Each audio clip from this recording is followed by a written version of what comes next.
Zita Cecilia Muzvidzo, ndinobva kuChimanimani, Ward 3, zvokuitirwa Village.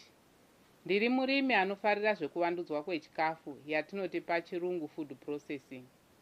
Mumakore akapfuura kubva kunana 2000 ndakanga ndisina ruzivo rwokuvandudzwa kwechikafu.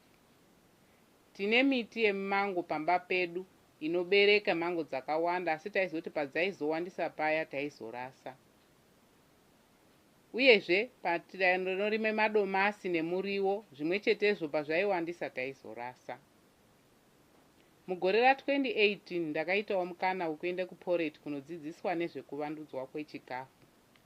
Kubva ipapo ndakukwanise kuvandudza miriwo inoti nyevhe, munyemba, mbora, derere, uye michero inoti mango, masau nehwakwa, neimwewo michero nemuriwo yandisingakwanisi kudoma nemazita. Mugore ra2020 ndakazopiwawo muchini wekuomesa nezuva, nechirungu tinouti solar dryer. Kubva ipapo ndave kuomesera makavharika, musingapindi huruva kana nhunzi, zvinova zvinozochengetedza utano hwedu. Izvozvi ndava kukwanisa kuzviraramira upenyu hwakanaka nemari yekutengesa chikafu chakavandudzwa. Uye ndave kudya michero kana muriwo gore rose panguva yaunenge usingawanikwi.